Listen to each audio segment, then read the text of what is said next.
Penjelasan teknik presentasi terdiri dari definisi presentasi, tujuan presentasi, jenis-jenis presentasi, metode presentasi, langkah-langkah melakukan presentasi. Teknik presentasi. Pengertian presentasi. Presentasi yaitu suatu proses penyampaian ide, produk baru, atau hasil pekerjaan yang ditampilkan dan dijelaskan terhadap para audiens. Menurut KBBI, presentasi yaitu suatu proses memperkenalkan, menyajikan, dan atau mengemukakan sebuah informasi di dalam suatu diskusi atau forum. Menurut Kamus Oxford, presentasi adalah sebuah proses penyampaian ide, produk baru, atau hasil pekerjaan yang ditampilkan dan dijelaskan terhadap para audiens. Apa tujuan dari presentasi? Tujuan presentasi ada 8 bagian, yaitu 1. Memperkenalkan diri. Dalam sebuah presentasi, kita dapat juga memperkenalkan diri dengan menyebutkan nama atau riwayat hidup lainnya. Kedua, menyampaikan informasi. Informasi yang disampaikan berwujud materi edukasi, keuangan, bahkan informasi sekedar pemberitahuan. Ketiga, mempromosikan produk atau jasa. Presentasi bisa dikerjakan untuk tujuan promosi sebuah produk atau jasa terhadap calon pembeli. 4. Meyakinkan pendengar.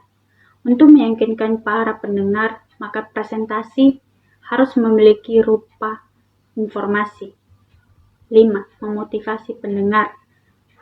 Biasanya seorang pemimpin akan melakukan presentasi guna mengarahkan dan membimbing para karyawan agar bekerja dengan maksimal. 6. Menyampaikan suatu ide atau gagasan. Ide atau gagasan yang disampaikan melalui kegiatan presentasi pada saat perusahaan mengalami masalah yang sangat sulit dipecahkan. Ketujuh, menghibur pendengar. Biasanya dalam acara hiburan itu akan dipimpin oleh presenter yang handal dengan tujuan buat menghibur para penonton. 8. Menyentuh emosi pendengar. Dalam hal ini, sang pembicara memiliki tugas untuk membawa presentasi agar menyentuh perasaan atau emosi seseorang. Jenis-jenis presentasi. Jenis-jenis presentasi. 1. Presentasi dadakan atau impromptu. Presentasi impromptu yaitu presentasi yang dilakukan dengan tiba-tiba atau tanpa adanya persiapan baik itu tema yang dibawakan sampai dengan alat bantu. Kemudian yang kedua ada presentasi naskah atau manuskrip. Presentasi manuskrip yaitu presentasi yang dilakukan pembicara dengan membawa naskah atau teks. Kemudian ada presentasi hafalan atau memoriter. Presentasi memoriter adalah presentasi dengan cara menghafal teks yang sudah disiapkan sebelumnya. Kemudian ada presentasi ekstemporer, yaitu pembicara akan mempersiapkan materi dengan cara membuat poin-poin penting yang harus disampaikan kepada para audiens. Kemudian ada manfaat dari presentasi itu sendiri. Yang pertama adalah audiens akan lebih jelas apabila diikuti dengan media gambar atau video. Kemudian yang kedua ada media atau sarana pembantu dalam penjabaran materi pelajaran sekolah atau sebuah proyek kerja. Kemudian ada memupuk mental yang terdapat di dalam diri si pembawa materi presentasi. Kemudian yang keempat, kesan lebih eksklusif sebab melibatkan alat presentasi yang profesional. Kemudian yang kelima adalah sebagai bahan paparan sebuah pokok bahasan inti. Kemudian yang keenam ada dapat memberi inspirasi bagi para audiens. Dan yang terakhir adalah bisa menjadi pengingat dan dibaca kembali. Lanjut ke metode presentasi. Metode presentasi. Menurut White, tahun 1995 menyebutkan bahwa keberhasilan presentasi ditunjang dengan rumus 5W plus 1H. Yang pertama, kuat. Materi apa yang sedang disajikan yakni mengenal dengan baik permasalahannya, memahami dan menguasai materi yang dikerjakan, ditunjang dengan literatur ilmiah yang memadai untuk menunjukkan bahwa apa yang dikerjakan oleh desainer benar-benar maksimal. Yang kedua, who. Kepada siapa rancangan desain disajikan. Saat audiens memahami dengan benar kepada siapa desain dipresentasikan, mereka akan mempersiapkan segenap kemampuan dan keterampilan komunikasi dan argumentasi mereka. Yang ketiga, why. Mengapa dipresentasikan? Mengenali sasaran akan memfokuskan acara presentasi secara positif. Kesadaran untuk melakukan tindakan positif di dalam kerangka memaparkan dan menjelaskan rancangan desain merupakan sesuatu yang harus dibangun secara berkelanjutan. Yang keempat, when.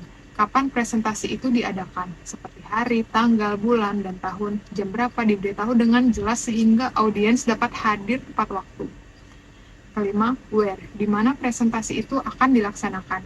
Audiens harus mengetahui sehingga pengaturan dan target-target tugas rancangan desain dapat tercapai sesuai dengan yang diharapkan. Yang kelima, how, bagaimana caranya presentasi akan mengantarkan ke pemilihan strategi dan media yang digunakan. Inilah yang disebut dengan strategi presentasi desain. Lanjut ke langkah-langkah melakukan presentasi. Langkah melakukan presentasi. Ada 7 langkah yang harus dilakukan, yaitu adalah 1. Pilih topik presentasi. Topik presentasi adalah salah satu faktor yang sangat penting dan menentukan apakah presentasi Anda akan menarik bagi audiens atau tidak. Jika topik presentasi yang Anda sampaikan tidak sesuai kebutuhan audiens, maka jika tidak mudah untuk mendapat perhatian mereka. Tetapi, jika menarik, mereka akan memperhatikan bahkan berantusias untuk bertanya atau mengetahui lebih jelas. 2. Kenali kebutuhan audiens Anda. Anda mesti mengenali audiens Anda. Untuk mengetahui audiens Anda, maka Anda perlu mengidentifikasikan beberapa hal, yaitu Anda perlu mengetahui jenis pekerjaan mereka, rentan usia, tingkat pendidikan, rasio pria dan wanita, dan tanggung jawab pekerjaan. Tingkat pengetahuan audiens pada topik presentasi yang akan Anda sampaikan. Apa masalah yang sering dihadapi oleh audiens Anda?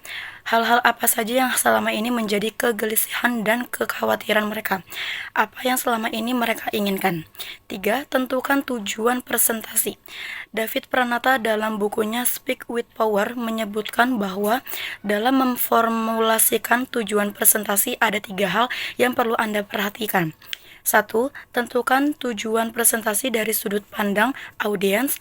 2. Buatlah penetapan tujuan presentasi yang spesifik sehingga akan membuat Anda dapat menyusun pesan presentasi secara lebih fokus.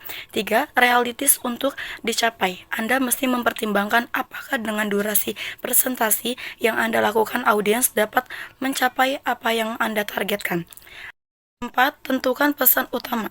Pesan utama Anda bisa ada 2 kemungkinan, bisa berupa fakta atau tindakan. Fakta adalah sesuatu yang Anda ingin audiens Anda ketahui, sedangkan tindakan adalah sesuatu yang Anda ingin audiens Anda lakukan.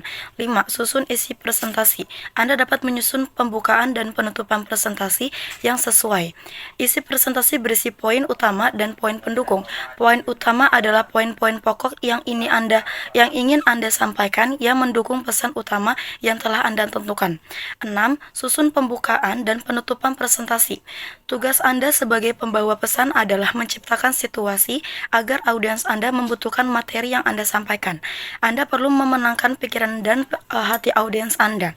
Saat membuka presentasi, Anda harus mampu menciptakan di pikiran dan hati audiens Anda untuk berkata, "Ya, topik ini saya banget." 7. Buat catatan pesan presentasi. Rekomendasi yang saya sarankan adalah menulis catatan presentasi untuk membantu Anda untuk tetap pada koridor pesan yang hendak Anda sampaikan. Catatan presentasi ini bisa kombinasi dari skrip dan kata kunci atau kelompok kata. Skrip adalah segala sesuatu yang ingin Anda katakan dalam presentasi Anda yang ditulis kata demi kata. Sedangkan kata kunci atau kelompok kata yang saya maksud adalah satu kata atau beberapa kata yang dapat mengingatkan Anda tentang apa yang akan Anda katakan. Kombinasi skrip dan kata kunci dapat berfungsi dengan baik, karena setiap metode memiliki kelebihan dan risiko yang berbeda.